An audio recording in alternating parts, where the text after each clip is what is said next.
Welcome back to StaticCast. It's been a while since we've done a podcast, but there's a couple of subjects that have been kind of lingering on for me. Discussions I've been having with people outside of here, like my friends at work, and just people bringing up certain things in the comment section. I was like, you know what? I think it's time to do these two topics. Cool. So let's go right into it. Roger, of course, I didn't tell Roger any of this, so I love doing this to him, putting him on the spot.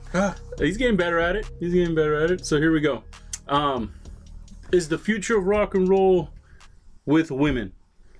I know we say that here a lot just because we've been waiting for, you know, we didn't know we were waiting for that women's kind of renaissance of metal and hard rock and everything. Mm-hmm. And then when it hit us, we're like, yeah, this is good. This is good. We're in a different place now where we can enjoy this now. But is the future of rock and roll? Because if you look at a lot of YouTube channels that people do editorials and stuff, they're kind of just saying rock is dead, which is in an American sense, because I feel in a mainstream sense, right? In a mainstream sense, yes. So because of that being like, if the fact that it's so yesterday's news, does the resurrection is it because of women? That's pretty much, I guess, what I'm trying to get across. Is it, are chicks the wave of the future? Chicks, sorry, women. Oh, whatever. I mean, at this point, these broads, are these dames gonna take over rock and roll? You know how to play that thing, sweetheart. You know what I mean? Though, like, is the restoration coming because of these female bands? What do you think? Yes, but it's going to be outside of the U.S. Okay. I think Europe. I think Japan. They are gonna be in the forefront of bringing rock back. You know, back from the dead in the U.S.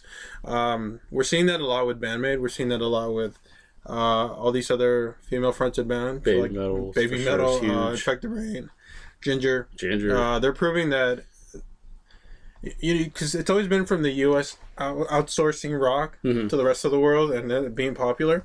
So it seems like it's the other way around now, and they're bringing rock back to the, kind of reminding people like, oh yeah. What's weird is like, yeah, it's us outsourcing it to them for all these years, and then everybody's like, we like this, let's send it back to you, and then all of a sudden we're over here going, oh no, we don't speak English.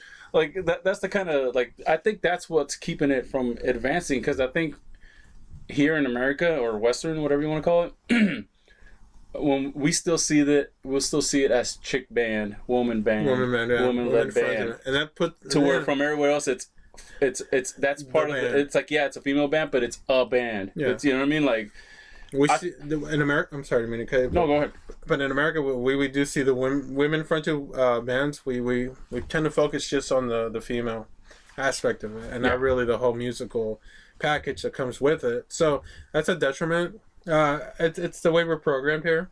The pop music, it's kind of, the record business is ruled by men. And it just fucks us over like that. That's why with the Warning, I made a comment like, they're pretty girls, so any label, they're just gonna look at that like, you girls are stunning. Let's just focus on that.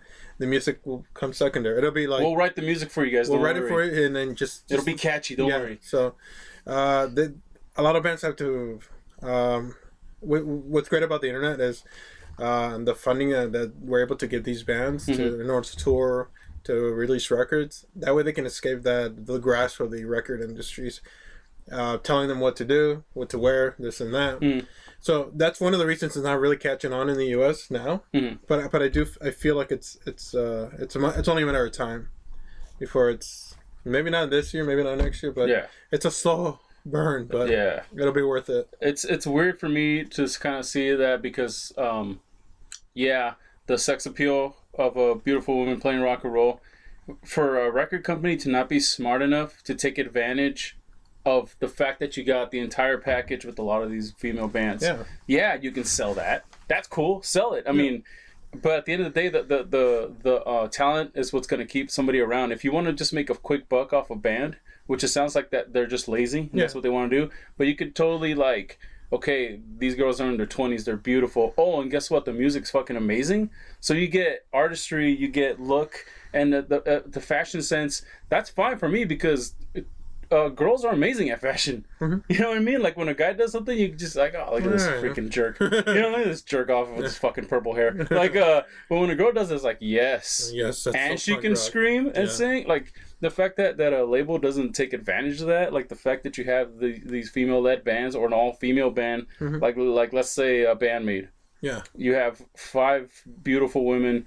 And they all have a different look to them. You know what I mean? Like, if you look at Misa looks like a cartoon character of a girl. Like, somebody drew her. Yeah. She fits that mold so perfectly. She has, like, a, you know, that face that just sticks out. And that's probably why she's so shy, because everybody's staring at her. Miku is, like, a cartoon character come to life, and she's, like, gorgeous. Saiki's got that freaking glare. You know what I mean? That's, like, sultry kind of, you know? Yeah. And then Akane and Konami are, like, girls next door that are freaking, like, so freaking adorable and cute and talented at the same time. And that's the package. Yeah, and the music is amazing. And like, and why can't you? Yeah, you look like a band. You look at a band like Ginger, who's a female-led band, who the girl is completely amazing at every aspect: fashion, looks, voice, screaming, everything. They have her, and her band is amazing too. Yeah, like, you know what I mean? It's and that's just because we kind of fall on it too. But no, for sure, yeah. But not on purpose. No, yeah. I mean, we're guys. It's gonna happen. I think it's a fine line. Like when we go to shows, like when we went to band-maid shows and we went to the Warning shows, the guys there, the age range. When I'm just looking at the men, you got the age range of young teenagers to men past way older than us. That's 50. Yeah. You know, and all of them are respectful. You know what I mean? And like not one hooting and hollering. Yeah. Not one like trying to sneak a peek like picture, nothing like that, nothing perverted. It's like completely. You're like, man, these girls are beautiful, but the music is so great. Like, you know what I mean? Like it's, I don't know. It's. I think it's hard for people to believe that you go to a concert and you see mostly males for a female band, and you see that, and like it's like, oh, these guys are perfect. Yeah, that's the vibe the lady at the door gave me. And it's ladies that are doing it. That's what pisses me off too. There was this lady at the door at the Warning concert. Yeah. And she's like, a lot of guys here, a lot of, just giving me that hint, like, oh, pretty girls, a lot of, lonely guys here. And I'm just like, if you see it from that aspect, I think you're missing out on. Yeah. I've never been to a more respectful show. Yeah. Both shows, like when we went to the band-maid concert, the same thing. Everybody's so respectful and just so pumped to see the band. So nice. I never heard one dirty comment. No. It was all so like fan-driven, fanatic-driven kind of deal. Yeah, and it was great to see. It was kind of jarring because, we're not usually used to that. Yeah. Like the scene that we came up in is women getting objectified or, chick fights and everybody standing back and watching them. Or if it's a girl, them getting hooting and hollered and then kind of, throwing stuff back at the crowd. Like that's, metal punk shows that we went to because that was what it was. And now it's completely changed because, it's like I said, it's them kind of taking that sound and being like, all right, well, we're going to do the same thing that you've always loved, but now we're going to make you love us. You know what I mean? Like the whole entire package, like we've been saying forever. It's not a bad thing. The fact that these labels don't get it, but at the same time, I also take that punk rock, aspect of it that I grew up in. At the same, I'll think about that and I'll talk to somebody about that. But at the same time, I'm like, you know what? Well, fuck them. It's not for them then. Yeah. It's for the crowd. Let them do their own thing. It's like this. It's still this weird battle of, do you want them to be like this world dominating band, or do you still want them to be able to go to a small venue and see them and you and your buddies and everybody just there? It's a hard fight, man. That's why it's so. I think it's so much harder for a female band to gain any kind of footing in any aspect of it. And what I can appreciate about female fronted bands is they have to work twice as hard.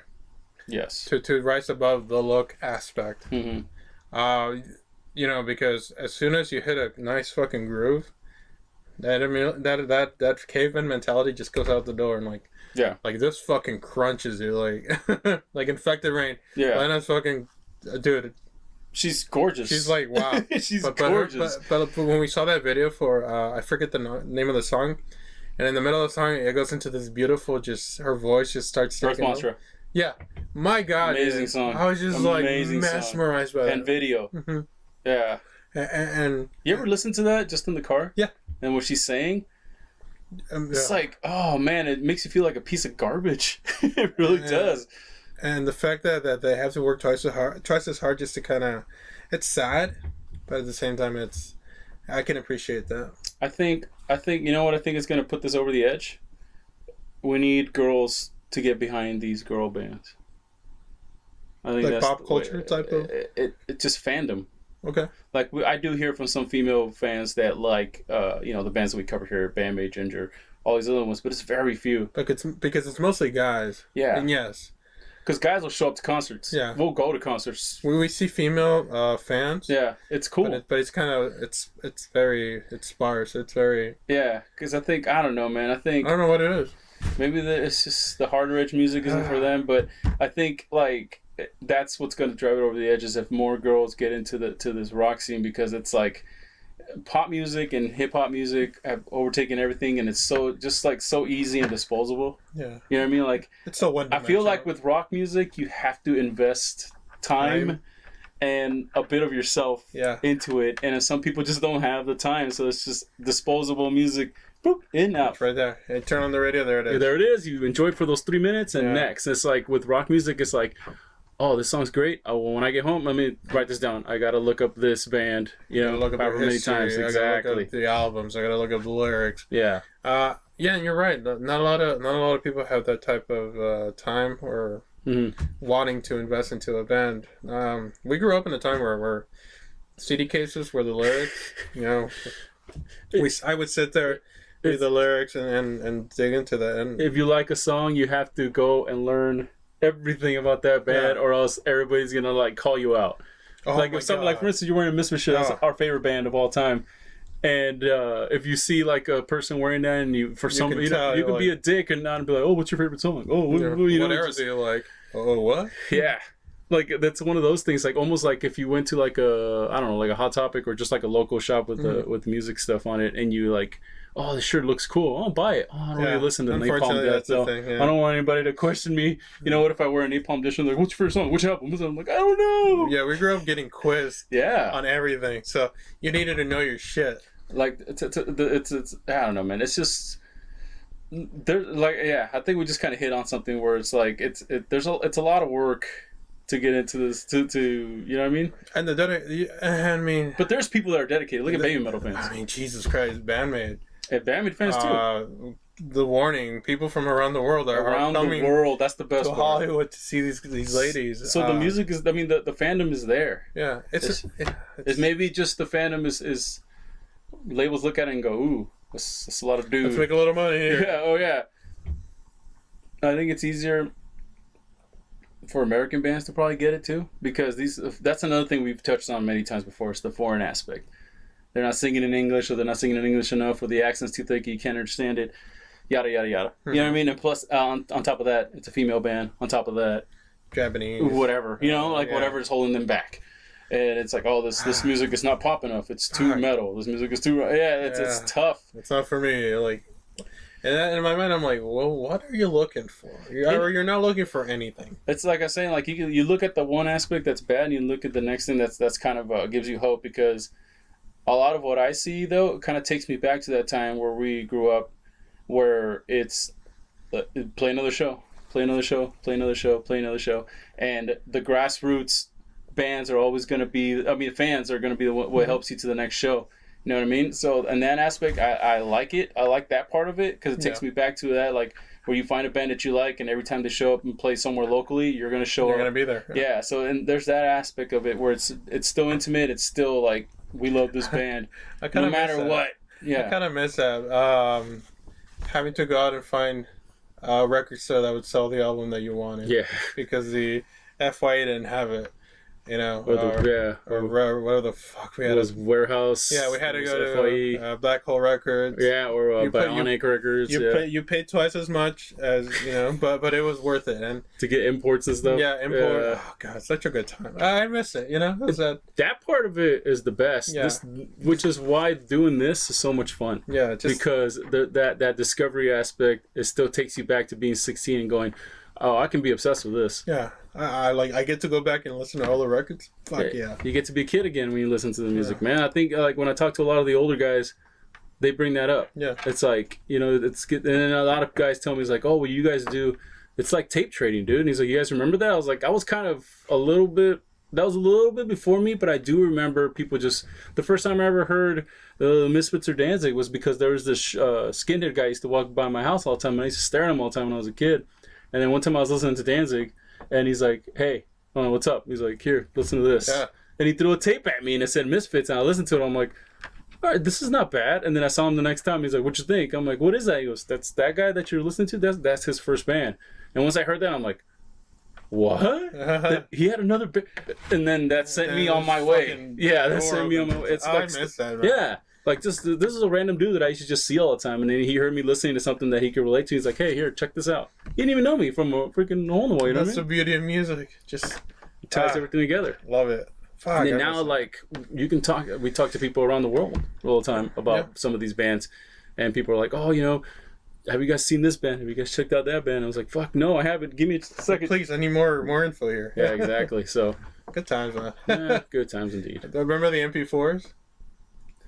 Yes. We at school we would trade MP4s with different bands. You know? Oh yeah. And that's how we would discover all these bands like during high school, you know, 6 feet under, Deicide, fucking, just all it. We would go power metal. Yeah, when I was in high school, it was mostly like local punk bands, skate punk bands. Yeah. Have you heard these guys? Have you heard these guys? Check these guys out. Because we have Chain Reaction right down the street, which is like the local place, and that was like constantly, hey, you got to go here. Yeah, check out this band. Yeah, I've been Sevenfold play there a lot, huh? I saw them once. I saw like the last 3 songs they played, but I do remember seeing them and kind of going like, "Are these guys supposed to be like AFI?" But anyways, yeah, back in the day. Yeah, so we're getting off track here, yeah. But it's the future of rock female? Yes, I'm hoping so. I hope it. I think so. Yeah, I think so too. There's a lot of hurdles, but I think the fans are gonna will a lot of these bands through. Will it be mainstream? That's a long shot. I don't. That's another conversation. Does it need to be mainstream? Because I think a lot of people focus on that being mainstream. Yeah. And it's like you don't really need to be mainstream. Like, I guess you could tour forever and make records forever and still, you know what I mean, like still be relevant and have a great fan base. And that's it. Maintaining relevance. I think Baby Metal is probably the closest thing to mainstream, right? Yeah. I mean, a lot of people, will call them a gimmick and all this other shit, but it's just like, well, I mean, if you listen to 1 or 2 songs, I get it, but if you just research the catalog, there's a lot of different styles being put out there. Yeah. You know what I mean? It's you got to get past this whole thing. I mean, Slipknot's a gimmick. Kiss was a gimmick. I mean, you know what I mean? What gives me hope that a foreign band could make it big in the U.S. is looking at BTS, right? They're Korean. Yep. They're massive here in the U.S. Yeah. I mean, it's due to the fact that they're pretty boys. Well, that's the funny thing is it's looks based, and you can't do that with a girl who plays their own instrument. Yeah. Get the fuck out! Now I'm getting mad. There's that double standard though, like big time. Yeah, there's these guys, pretty boys singing in Korean, but these Japanese girls that can actually can play rip your face off with the music. They don't get a fair shot because they sing in You can't handle a maid outfit. Get the fuck out of here. So there's that double standard, sadly. So here's what do you guys think about that subject? Is the future of rock and roll? Is the resurrection of rock and roll going to be led by women? What do you guys think? Let us know in the comments section. I'll see my fingers because we need a resurgence here. Yeah. All right. I fucking got a scab and I fucking scratched it off. Bleeding all over the place. I bleed for this, Roger. I'm bleeding for it. All right, this brings me to the next subject, which is kind of piggybacking off what we were just talking about. That mainstream label signing nowadays. Mm-hmm. So let's take the warning because that's one that's a heated comment section from the videos that we've done. Every time we bring it up a little bit, somebody will, and then it'll turn into like 12 replies and people talking about it. So I figured, all right, let's that's perfect for a podcast. So Warning is a band that we love that we've just recently, not recently, probably last year. We saw them live and they were amazing. And of course, so you see 3 young, beautiful women that from Mexico but speak English, play and sing in English. So they have the appeal of singing in Spanish if they want to with that fan base, and sounding like an sounding like a total crossover appeal for any label to be like, ooh, we need them. Yeah. Like, but is that important still in 2020? Signing to a major label like it was back then? Because in rock and roll it was like, but in like hip hop or something like that, or pop, it was like, ooh, you better hope you get signed to a major label. Yeah. Like, what's your opinion about that in 2020? We have a grassroots type of funding for these bands now, through Patreon, through different means of donating to these bands. So, just the fact that you don't have to sign to a label in order to stay relevant and in order to kick ass and put your art the way you want to put it out there, I think that's a great thing. And the internet has facilitated that majorly. And thank God the internet has, made it possible for all these fans to be YouTube, be funded by the fans. And, you don't make a lot of money through your records, you come to find. Cents on the dollar? Yeah. Oh, fuck. So a record label's going to sign you, give you give you the money you need up front. But then you have to pay that money back. Yes, it's a loan essentially. Yeah, that's what a lot of the rap artists don't really understand. You're getting a loan, you have to pay it back, and if you don't, they take all your shit away. Yeah, you're essentially renting all that shit. I'm taking my shit. They took my crap. They took my shit. So you gotta. The thing about rap nowadays is it's come and go. Mm-hmm. They don't. Anyone. I mean, besides Post Malone and who else? From that kind of scene? Yeah. Probably the names that come up is like Post Malone, Travis Scott. Yeah. Those are probably the only two that I can see. Those are like heavy hitters that are going to stick around for a little longer, but I'm sure there's a couple out there that we don't know, but we don't know that much about. So. But eventually, the new wave of whatever other type of rap is going to take over, and yeah, but rap is obsessed with youth. Yeah, I think rock music's a little bit different because we worship the older band. It's almost like parallel to, because we watch a lot of wrestling. We have a wrestling channel, and we complain on that about how the old guys won't leave. Yeah. And then you look at the rock scene, and it's like, it's not that they won't leave, it's that nobody's coming up. No one's coming up. No one's coming up. Taking the baton here. Yeah, so it's like you have all these female bands that are ready to go, essentially. The Warning is probably one of the biggest ones. I'm sure there's other ones out there, but like we said, it's like, is it needed? Going back to the subject, I think eventually the Warning has to sign to a major label, but it's good for them to gain any kind of edge that they can go in there. Now, they don't have to sign completely over to a label. Maybe they can get somebody that would just release their albums, and make money off that. So you don't have to completely sign over, but like the more they do what the trajectory that they're on, the more power they can wield. You know what I mean? Because maybe you don't have to sign to a super major label, but maybe you can sign something that's for a recognizable label. You got to show that you do have the backing of the fans. Yeah, the fans will buy your albums, and I think this tour that they're gonna do, I think that's gonna prove that they are a powerhouse. That if they can maintain creativity, and if the studio doesn't butt in, I think they can take over the world. These ladies, I think the Warning is the closest thing to America and Latin America that'll have that crossover appeal enough to make them a major player in the rock scene. I think they have. You're right. They're their entire package. They're these three young, beautiful women. All three. If I've heard the video clip with Alejandra singing, all three of them can sing. Yeah. All three of them are great at their instruments. Danny is a freaking beast of a band leader. She's perfect. She's perfect for like the cover of magazines, and all three of them actually. You could take all three of them. Yeah. You know what I mean? They all got personality. Like I got to see it live. And it's cool to see that they're growing into that. So it's it'd be hard to turn it down if I was them, because I'm sure somebody could show up and be like, here's $3 million a piece. If they can be the Maná of the Maná of Mexico with their Spanish stuff, and because that'll Latin America, we'll eat that up.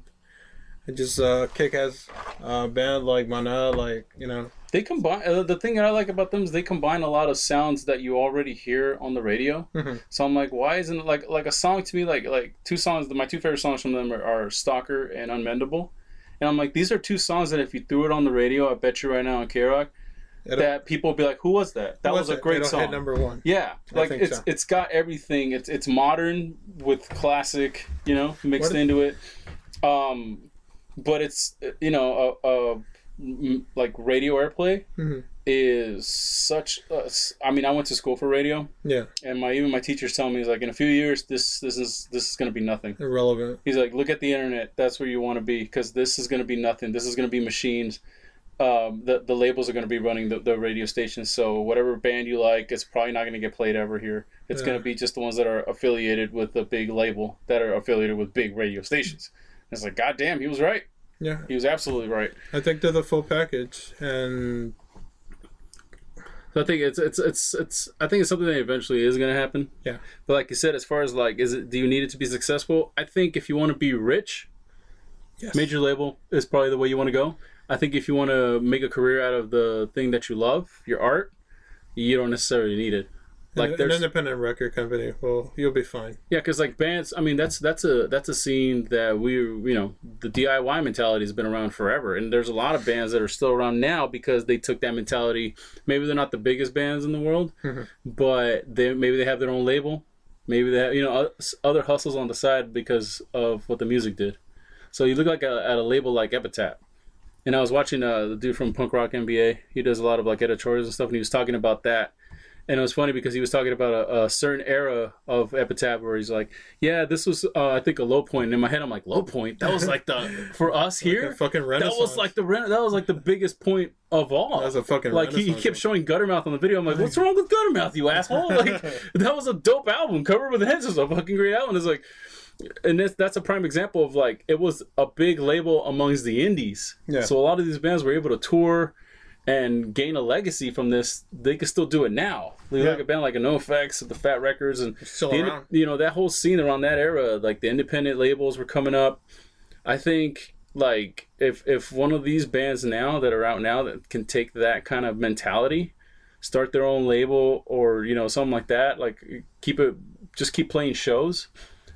Like the Warning can just live off their stuff forever now. Yeah. Like I said, I think they'll eventually sign to a major, and they deserve to get that money. I think after a while they're gonna get the edge. Yeah, like let's talk about that, like the hip hop thing.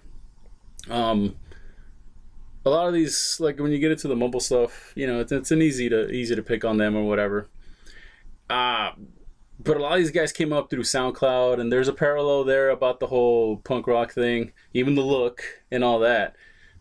But the thing, I mean, without sounding like too much like an old fogey, I think there's just no staying power with that music. Because eventually you got to get better. Especially in hip-hop where the words mean so much. The beat, I get the beat thing and the hook, but the words mean a lot. If there's no artistry in your words, like you look at all these mumble rappers, they all run into each other. So it's like you said, we named the two of them that we don't listen to that music, and there's two names that popped up. That's not good. That's not a good thing. Like, oh, we know Post Malone, we know Travis Scott. Do I know their music? No, but I know their names because I know they're up there. Yeah, but it's like all these other guys, like, oh, do you know blah blah blah? Never heard of him. No, like I know Tekashi 6ix9ine because he was a fucking jerk and did all that stupid shit.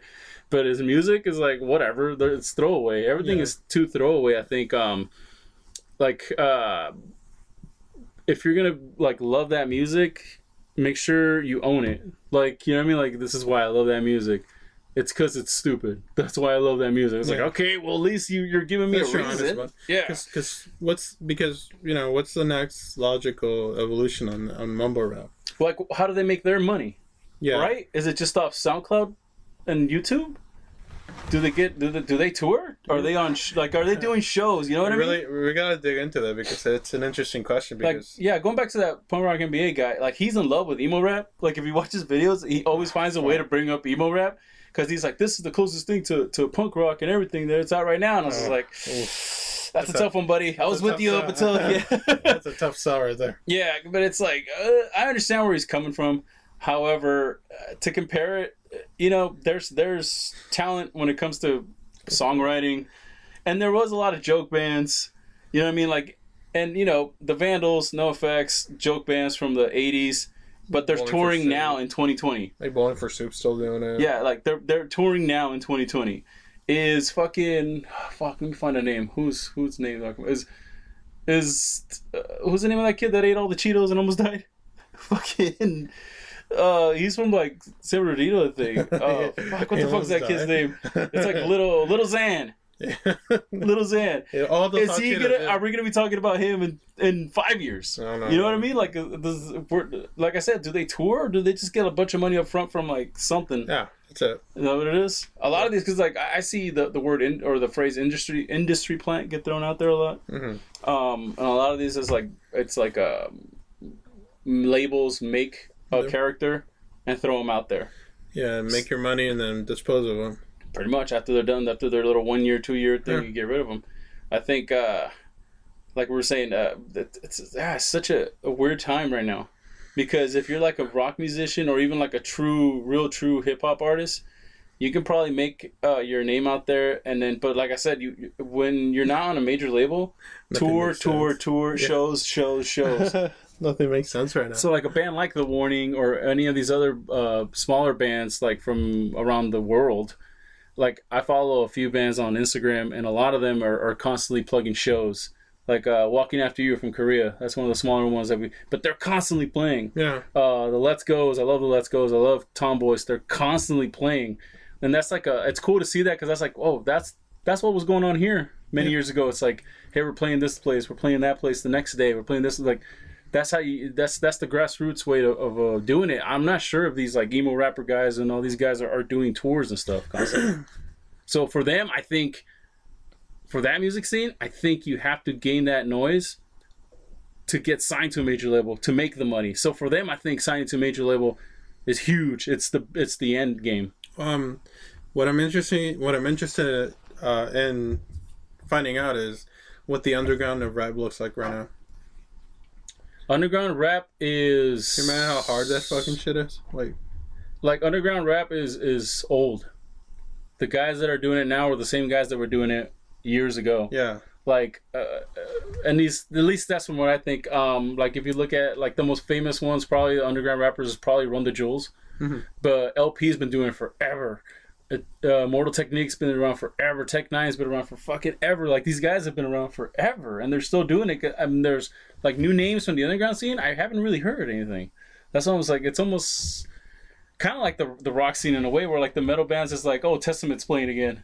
Like, who's opening up for them? I don't know. Some other band that was around 40 years ago. You know, like like who's the new Municipal Waste is the only band that I could think of that's like kind of newish and doing thrash. You know, it's like it's such but in rock and roll, if you get a certain amount of fandom, they'll be with you forever. They stick with you. Yeah. I'm not sure about if hip hop or whatever emo rap is. It's just a niche thing. It's sadly. Oh, that sounds awesome, but then you're like, like what if one of these rainbow colored hair guys, you know, came out and it just dropped like poems and poetry over like great beats, and you'd just be like, wow. That guy's the whole package, but instead he's just like screaming or doing the. I think you have a new genre right there. Yeah, poetry rap. I mean, a lot of bands. That's underground hip hop. Yeah, that's what underground hip hop is. Basically, poetry, life, life imitating art, whatever. Dang, dude.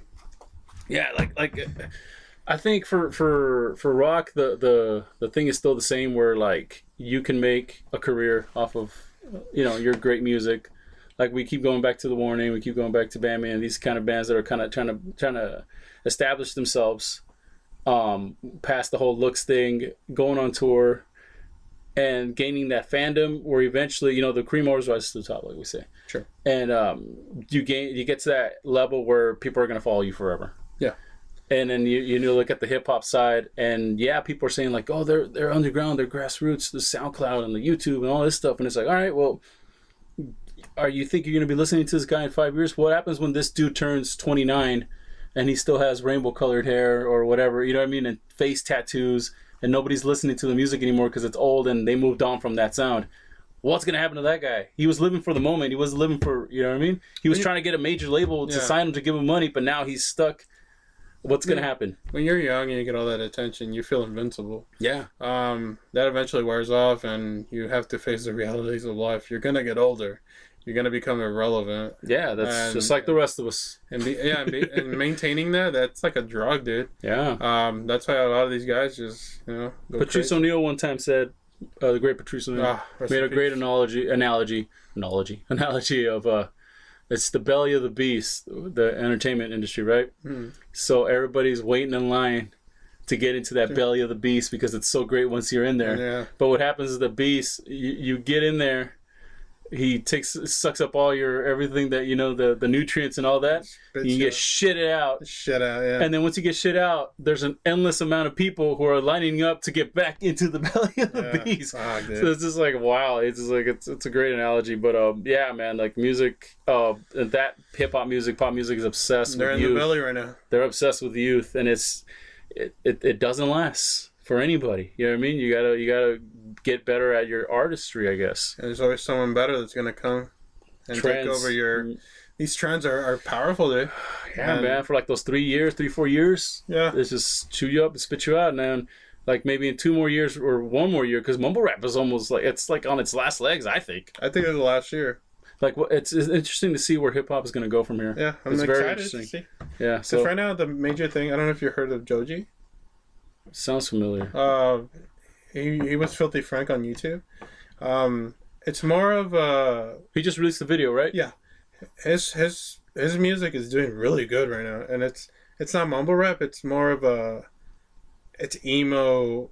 It's like emo soul. Soul, yeah, like emo neo soul mixed with R&B. Yeah, I think we're going back to the R&B aspect of that, and people are really digging that because his videos destroy on views, and people love that. I think because we're all depressed right now. The world sucks, and that's what we need. I think that's what we need right now. Yeah. So yeah, I mean, music's always going to be therapeutic and an escape for people. Yeah. So.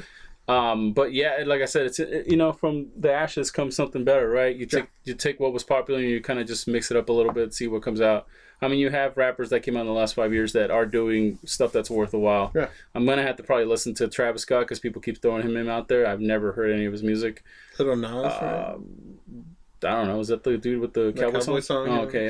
I don't know. I think it's a neat. He's like, yeah, I think he's more of a gimmick. Yeah. But like, I like Kendrick Lamar. I like J. Cole. The Weeknd just came out. Weeknd is a good artist. He has a couple songs that I like. But like, yeah, you take those 30 artists whose names are popular, and you only take like 4 of them out. And everybody else is like struggling. Like, what about me? What about me? Yeah. No, you sound like that guy. You sound like that guy. You sound. You're dude, it's from this guy. God damn! What a fucking terrible game to be in. Stressful fucking. And here's another thing I want to throw on. Damn it! I'm sorry, we're going over time. The camera probably stopped. But like a lot of these emo rapper guys are guys that used to be in bands.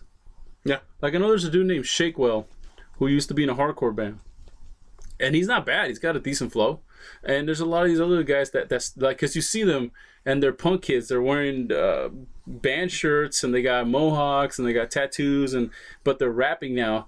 It's almost like keeping a band together and doing a band thing is so tough that you just say, fuck it, I'm going to do it myself. And it's just easier. Instead of making rock music where you have to play every instrument yourself, now you just grab a fucking Fruity Loops app or something like that, and now you make it, and now you're a hip-hop artist.